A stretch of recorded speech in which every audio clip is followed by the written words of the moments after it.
Hello and welcome to the Brutal Iron Gym podcast, where our goal is to cut through the BS and deliver the brutal truth about topics related to health and happiness. So today's topic is mindset, and we're going to be covering kind of the mindset of toughening up. So the podcast that I wanted to do today was meant to motivate people to put more towards their efforts. So if you're dieting and you're not getting the results you want, you have to toughen up and do more. If you're exercising and you're not getting the results you want, you have to toughen up and do more. Now, too often, when you listen to motivational speeches and stuff like this, is it sometimes will leave you with a feeling of like inadequacy or feeling bad about yourself, like, oh man, I can't do that, or I'm too mentally weak, or da da da da. And I don't want to do that at all. So what my goal here is to kind of motivate you to try a little bit smarter of effort, then work a little bit harder. And the idea of this is that we want to take responsibility for what we are or are not getting, for the actions that we are or are not putting in.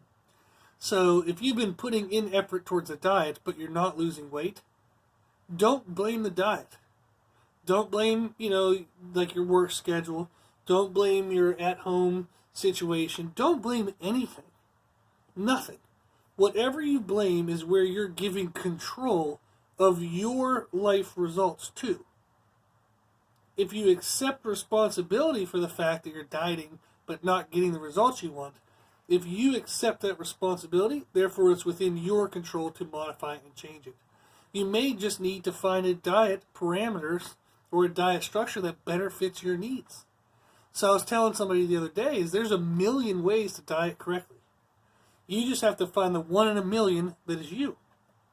Now that's a hard process. That takes time.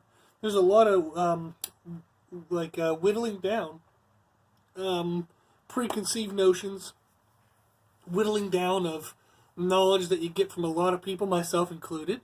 So you're going to research a lot. You're going to hear a lot of opinions. And some of the opinions are just bullshit because somebody's trying to say something and they're an asshole and they don't care about who they hurt telling them the wrong things. Then you're going to have people where I might have a bias in the way that I like to do nutrition, to where I know one of my biases is I don't like giving people quick, easy answers. Because if you do something that's quick, easy, and temporary, your results will be quick, easy, and temporary. So I'm a hard person sometimes when it comes to nutrition. So just listen to our podcast about how many calories you need per day. It's just me yelling at everybody. So I'm a hard person when it comes to nutrition because I don't want to tell you guys any kind of bullshit that's temporary stuff. I want to teach you what works long term, what works for the better of your health, the better of your nature, the better of your life, even if you don't want to hear it, even if you don't want to do it at this time.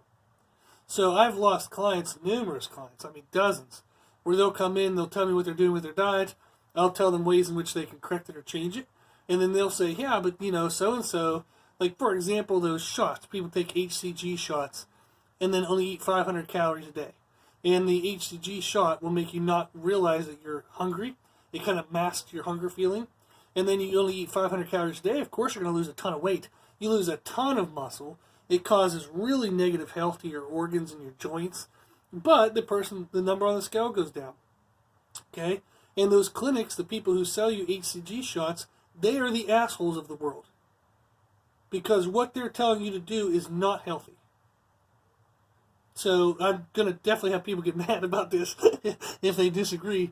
But unless somebody is clinically obese, and it's like if you don't lose 100 pounds today, you are going to die. That's when drastic measures do need taken to get the weight immediately off. And then you immediately have to recreate a new structure that maintains that result. So what they did to lose that, say, 100 pounds, is absolutely not what they can continue to do for the rest of their life. It would not be healthy. So therefore, they need to be taught, what do I do after that? So too many diets don't do that. They give you the parameters to get the weight lost, but they don't tell you what to do once the weight is lost so it stays lost. So you can stay healthy the rest of your life. You might have to go through some kind of temporary unhealthiness to get some weight off. If that's truly where you're at for your health, if you just have to lose weight at all costs, but then you immediately need to start learning what's a healthy way of living. So the stuff that I teach people in these podcasts is very rarely is somebody listening to this podcast going to be absolutely clinically obese, where they're going to die if they don't get 100 pounds off their body weight. Now, I have worked with people who have had to lose weight to get gastric bypass surgery and some other things. They were so heavy they couldn't even get that kind of surgery. So I have worked in those cases, and I do know what it takes to do that. So the majority of the people listening to this now, we don't have a real, there's no super medical problem where you're going to die tomorrow if you don't lose, 50 pounds. So if you just do all the bullshit shortcut stuff, okay, I'm just going to do, we've talked before about intermittent fasting. I'm not a big fan of intermittent fasting. It's not the worst thing in the world. There's a way to do it very healthy, but most people who do it, they're just I'm going to eat only between 6 p.m. and 10 p.m. and I'm going to eat the shittiest food I can think of because I've been starving all day. And then they pound down a bunch of caffeine to kind of get throughout the day. They don't do it the right way. So therefore, you're not going to get healthy results. So you're going to get results, but they're not going to be healthy, and they're not going to be sustainable. So the biggest things we want to do is when we're struggling with something like our diet, is we want to take responsibility for learning a better way to do it. So if you are putting in effort, but your effort isn't getting the result you want, you need to find out more about what you're doing and see if there's a better way. Or maybe there's something you're missing. So I talked about just in, I think 2 podcasts ago, when somebody came to me and told me they were doing this amazing diet that included fruit and oatmeal for breakfast, a salad for lunch, and then no carbs at their dinner. Their family dinner, they were doing a great job of coming up with all these fancy recipes to have mashed cauliflower and spaghetti squash rather than spaghetti itself. They were finding all these fun kind of Pinterest things to not have carbs at night. Where all of those foods, like a salad, sounds healthy. Fruit and oatmeal sounds healthy. Avoiding overeating at night sounds healthy. But that person wasn't eating remotely enough calories. They were feeling like crap all the time, and then were binge eating every 3 to 5 days because of how severe they were over-dieting themselves. So yeah, they were getting these small picture things right. They were putting in effort, but they weren't putting effort into the biggest, most important things. So we talked about in that podcast where you have to go back through podcast number 41, and it discusses what's the most important stuff. The most important thing of any diet at all to pay attention to is calories. And there can be too low of calories. Just as much as when we eat too many calories, it's a bad thing. The next thing is, do you have enough protein in your diet? The next thing is meal timing. And then the 4th most important thing would be whether you're having brown rice or white rice. White bread or wheat bread. The stuff that most people think is important is absolutely not. The reason why you do it that way is because it's easy and you're lazy. It's easy to just switch from white bread to wheat bread and think we're doing healthy things. It's harder to control the volume of food we're eating per day. It's harder to control our meal timing. It's harder to figure out how to count grams of protein and what foods have protein and how can I get enough protein. So we don't want to do the work of that stuff. We'd rather just eat shitty brown rice rather than white rice, which tastes disgusting. And there's absolutely no need for us to even do that if we get those first 3 things in place. But we're too lazy to do that. We just want to follow black and white rules. We want to make everything as easy as we can because we're too damn lazy to learn more and put in the actual work. And that's what I want to kind of raise our awareness to in this podcast. Same thing when it comes to training. You're coming to the gym, you're relatively consistent, you train relatively hard, but you're not getting anything for your effort. Well, what are you doing? Is what you're doing making you any better? If not, you probably need to look at doing something different, right? Okay? If what you're doing isn't working, stop doing it. Find different answers. Ask people questions. Learn more. Do whatever you can do to work smarter. Okay? So same thing with our nutrition is the same thing with our training. Same thing with anywhere in life. If we're putting in effort but we're not getting the results we want, don't try to double down on stupidity. Learn if what you're doing is smart or stupid first. Then do more of the smart stuff. Okay? So we have to do the effort of learning, which can be harder to do, takes more time, it takes longer to do. But if we learn what we're doing, we can get better results for the effort and energy we're already putting in. If you just try to go hashtag beast mode and double down on everything and become a robot, have no personal life, and just go nuts and make this absolutely unbalanced in your life and let your health goals consume your life, and then all of a sudden you become a martyr for this goal, and oh, woe is me because I need to lose weight, or woe is me because, I go to the gym all the time. Well, don't do that shit, okay? That's lazy people behavior. Lazy people allow themselves to become martyrs. It's more hard to balance a life. It's more hard to get in enough sleep properly, to get in food properly, to balance your work list versus your life list, okay? To balance out having me time, to balance out having quiet time, time to restore yourself. It's harder to live a balanced life than it is to just let yourself be consumed by something and then be big crybaby whenever it becomes a strict hindrance in your life. No shit. If something consumes most of your time, it's going to become a burden to you. Okay? So you don't get to whine and complain and say, woe is me, whenever you chose to have that happen. You need to take control and live a more balanced life, no matter how difficult that actually is. That's the only way you're going to get the results you want and have the life you want around those results, to where you can get both things. Okay? So, again, most kind of motivational speeches, they tell you to go all in, to become like a robot, and you don't really want this unless you're 24/7, unless you eat, breathe, and sleep it. That's bullshit. That doesn't work for long term. So anybody that does that, if you look at Olympians, they might do that for 10 to 15 years, and then they get their Olympic gold medals. They, have a good life there. But man, do they push back from that. They come out of it. A lot of them have a lot of social anxiety problems. They have a lot of just kind of missed childhoods. So they get into kind of bad behaviors and things after competition because they felt so restricted. So often when we try to become like a robot towards our goal and we try to be all into it and, let it consume us, it does exactly that. It consumes us. So what we want to do is we want to find out what are the sustainable long-term things that we can do to make ourselves more successful. How do I work smarter, not just harder? Okay? Part of that is showing up and holding yourself accountable. Okay, you need to toughen up to not blame anything or anyone else and accept responsibility for whatever the outcome is for the effort that you're putting in. If you accept responsibility, you can control it. Okay? So now I know this from my own personal journey.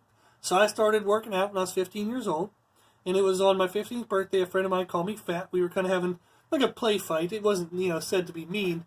We were just kind of calling each other names and stuff. And the person said, well, at least I'm not fat. And I remember sitting there and I was like, well, damn, he's right. He's not fat, and I actually am fat. And then I immediately didn't like the fact that somebody could call me something that I didn't like. I didn't like having an attribute be true of me that was not a positive attribute. So I remember I went home that night, and I said, well, this is bullshit. I don't want to be, fat and weak. I don't like this, So I'm going to do 250 push-ups and 250 sit-ups every single day. And this was on my 15th birthday. And I said, I'm going to do it every single day this year to my 16th birthday. And in that year, I only missed 10 days, 7 of which were on a Boy Scout trip because I was too embarrassed to do it in front of my friends. So I missed 10 days in a whole year of doing 250 push-ups and 250 sit-ups. So that was showing up every damn day. That was taking responsibility for what condition I was in. I didn't try to rationalize it. I didn't try to excuse it away. I didn't try to blame my friend for being mean. Oh, why is he so mean that he has to say that to me? That's so mean of him. That's not fair. Bullshit. It was true. He just said a truth that I didn't like. That's not his fault for saying something that's true. It's my fault for allowing it to be true. So I took responsibility of that. So I started making changes. Then at 16, I bought a weight set. My parents bought me a weight set for my birthday and Christmas kind of combined. And I trained every damn day for probably 2-3 years. So if not longer than that. I didn't skip a single day. I remember I would come home from football practice. I would eat dinner and then go right back down to the gym. In the basement is where we had it. We had a 2-car garage. So I took over one side for my weight set. And I would work out for an hour or two every night. So I remember after 2 years of lifting weights, so after all the newbie gains had worn off, I was 6 foot tall, 165 pounds, but fat. So 6 foot tall, 165 pounds should be skinny, but I had rolls of fat on my stomach that you could grab. I was not in good condition, not in good shape, and that was even after 2 years of working out. So I was probably maybe like 135, maybe 140 pounds of actual like lean body, and I had that much fat on top of me at 6 foot tall. Okay, I am now, and that was at 16. That was at 18 years old that I graduated high school. I would have been 165 pounds, and I'm now 100 pounds heavier than that. 17 years later, I'm now over 265, if not more. I'm usually around 270, 275, and I'm leaner than I was at 165. So in 17 years, I've gained 100 pounds of lean mass to my body weight. And that did not come easy. So that was difficult. Now I'm 100 pounds over what would be considered almost like a natural weight. I remember when I was 18, so that's after 2 years of lifting weights, I couldn't squat 315. I've now squatted 600 in sleeves. I couldn't bench 225. I've now benched well over 405. I couldn't deadlift. I could barely deadlift 315. I've since deadlifted 700 pounds. So even after 2 years of lifting, I was weak and fat. Even after all the newbie gains had worn off, I was weak and fat. But that was my responsibility to change. That was up to me to change it. No amount of bitching and whining, no amount of complaining, no one else was ever going to control or change that. It was only through me and through consistency. Okay? So during those 17 years, so from 18 years old to now, I've torn 17 muscles. I've torn 7 ligaments. I even broke my collarbone while I was bench pressing. I've talked about that in the past. And finished the damn workout before I went to the hospital. So I've had all of those injuries. And even just some extra life stuff along the way. And I've never missed more than 7 consecutive days of training. So in 17 years, I've never taken more than a week off. Ever. Regardless of 17 torn muscles, 7 ligaments, broken bones, and surgeries. Okay? At one point in time during that journey, I had back pain for 14 months. I had a slip disc in my back, and I had torn my QL, a groin muscle, and a hamstring muscle. And I'm pretty sure I strained the shit out of my psoas muscle at that time. And my back hurt every damn day, all day, for 14 months. So for 14 months, all day, every day, it hurt to sit, it hurt to stand, it hurt to pick something up, it hurt to do anything. I remember the most excruciating thing I could do was to reach and try to grab my seatbelt every time I got in the car. That was the most painful thing of everything I did. And I had that pain for 14 months. I remember it would take me 30 minutes or more to warm up. And at the time, I could only ever work up to about 1 rep on squats. So if I tried to do more than that, I'd just get shut down. My back pain would get so bad I couldn't handle it. So I would take 30 minutes or more to warm up. I'd work to some kind of heavy squat because I knew it was needed to build up those tissues. But then it would take me 30 or 40 more minutes to kind of be sick on the floor. I remember throwing up on myself. I remember throwing up in the gym a couple times. And I would just get sick. It would take me 30 minutes to do 1 rep of a squat, and then I'd be sick for 30 minutes. But I knew that was the only way I was going to work through it. And since then, as I worked through that, I've never had back pain again. And I've increased my squat over 100 pounds since then. My core is way stronger, and I'm a lot healthier now. So I went through 14 months of horrible everyday pain, but I showed up every day. So again, during those 14 months, I never missed training. Never took a week off. Showed up every day because I knew the results that I wanted. I had the responsibility to change that. I wasn't going to rely on pain medicine. Wasn't going to rely on, oh, I remember back when I was younger, I could do this and this and this. Bullshit. So I was in control of that. You're in control of what you do. Okay? So I remember I tore muscles and some ligaments and stuff in my hand. And for a while, I couldn't hold on to anything with my right hand. It took me a long time to figure that out and retrain that. And I remember in the process of that, one time I had read about nerve stimulation and how that might be able to help.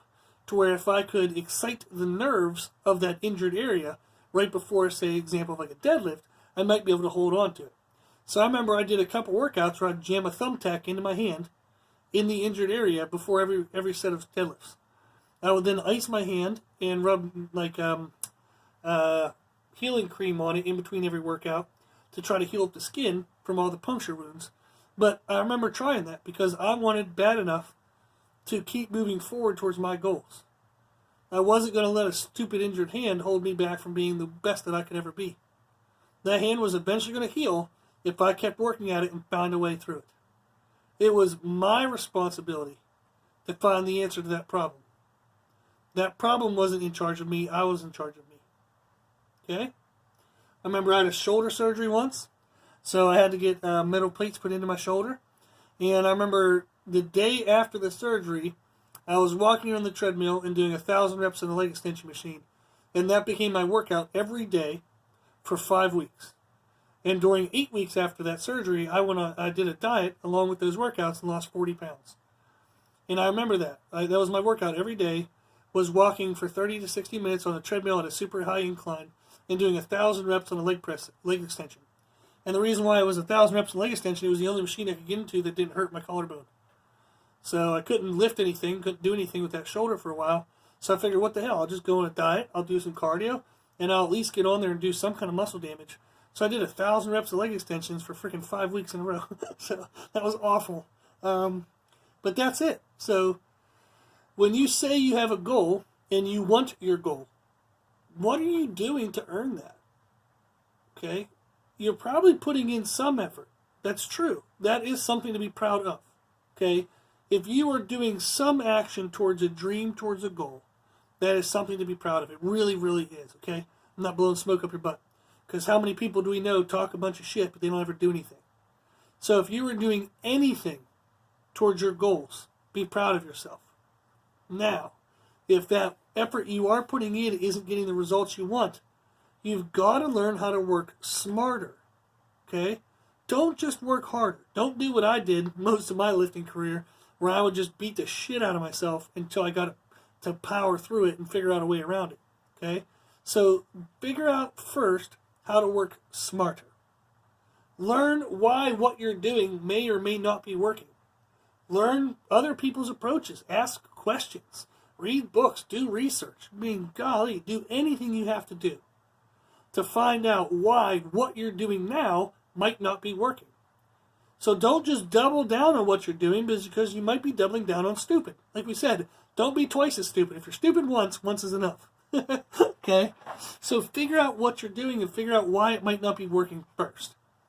Then, once you know if you're doing the right stuff, then you can double down on that. So once you get the ball rolling, once you find a course of action that does produce results, just dive in on that.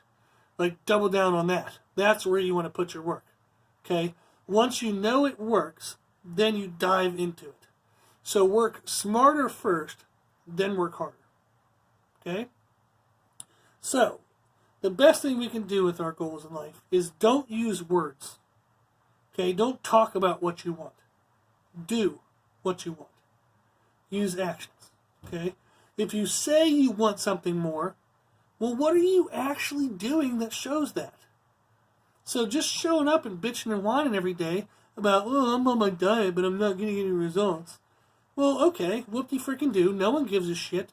Everybody has their own things to worry about. They don't care about you. Now, people will help you in transitional phases. So if you're like, hey, I'm working through this new diet, would you mind if I have a couple questions for you? Oh, somebody will dive in, they'll help. If you talk to a spouse or family members and say, hey, I want to do this new exercise routine. Would you guys mind helping me make this a part of my lifestyle? People will dive in, they'll help you. People love you. People who are around you love you and they will help you. But if all you're doing is bitching and whining every day, they don't give a shit. Okay? No one likes anybody that comes in and whines and does nothing. So if you show up every day with the same bullshit complaint, but you're doing the same bullshit actions behind that complaint, You're not changing anything. No one cares. No one wants to hear it. Save your whining for, like, literally no one. Not even for yourself. Don't poison yourself with bitching and whining. Okay? If you don't like something, educate yourself, figure out what to do better, and then start doing it. You don't even need words. You just need actions. Okay? Recognize it, learn better, do better. That's it. No whining, no complaining, no one cares. It's not productive. It doesn't help anything. Okay? Nothing. Just actions, not words. Okay? So if you want more, do more. Learn more, work smarter, and then try to work harder. Okay? So, if you're working towards something in your life, whether it's health related or not, whether it's nutrition, training, whether it's something outside of the gym or inside of the gym, if you're putting in effort but you're not getting results for your effort that you want, don't bitch, don't whine, don't keep doing the same stupid shit. If it ain't working, it ain't working. So learn more. Educate yourself. And more often than not, what you need to focus on first is whether you're actually doing the stuff that you're supposed to be doing. So when I say learn more or do something different, it might mean do the exact same plan you're supposed to be doing now, but actually doing the damn thing. Not just saying you're doing it, but only being 70% accurate. Do the damn stuff. Do it the way it's supposed to be written. Hold yourself accountable. And do it for real.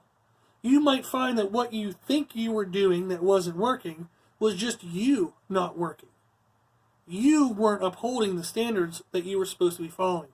And here you are blaming and whining that programming and saying, oh, this diet doesn't work for me. Bullshit, you're probably not even doing the damn diet correct. So you need to look at that first. So make sure you know whether you're actually putting in the work you're supposed to be putting in. Okay? So if you're putting in effort, are you putting in a full effort? Or are you putting in an honest effort? Or are you rationalizing a bunch of horrible choices and a bunch of laziness in your life? Okay? So figure out what's missing. It might be the quality of work that you're putting in. If so, toughen up and work harder. Okay? If you haven't even given what you're supposed to be doing now, full effort, don't start bouncing around from program to program or diet to diet. Give it full effort first. Okay? Be 90% accurate first. Then you'll see whether it gets results or not. And then if it doesn't, find a new program, find a new approach. Maybe that approach wasn't right for you. But you'll only know that until you first put in the right amount of work into it. Okay? You have to work your program before you can decide whether the program works for you or not. Okay? Now, the hope of this was to motivate you to push yourselves harder and realize that when you say you want something, it's your responsibility to make that happen. It's your responsibility to hold yourself accountable. It's your responsibility to go find more answers or new answers if what you have now doesn't seem to be working. Okay? Now, if you listen to that and you want the help, shoot us an email, brutalironjim@gmail.com, and we'll help you out. Okay? We'll help you figure out if what you're doing is the right stuff you should be doing. Tell us what your goal is. Tell us the approach you're using right now. We'll tell you if it's good or not. If it is good and you're not getting results, well then we'll send you an adherence tracking paper, and you can track your adherence. See if you're putting in a full effort. You might think you're putting full effort in, but unless you track your adherence and really button down on whether the details are getting done, you might not know. Okay? So reach out to us and we'll help you take that next step. So, if you want more results, make sure you're putting in your effort first. Toughen up, put in the best effort you can. Then, figure out how to work smarter, and then work harder. Cool? Okay, if you like this information, you can find more from us on Instagram, Facebook, and Twitter, Brutal Iron Gym. Also, if you like the podcast, please, please, please share it with family and friends, so the more people we help, the happier the world will be. And if you have any questions, feedback, or suggestions, we'd love, love, love to hear from you. So this podcast is for you, so we'll know what you want to learn about. And you can reach us at our email, brutalironjim@gmail.com.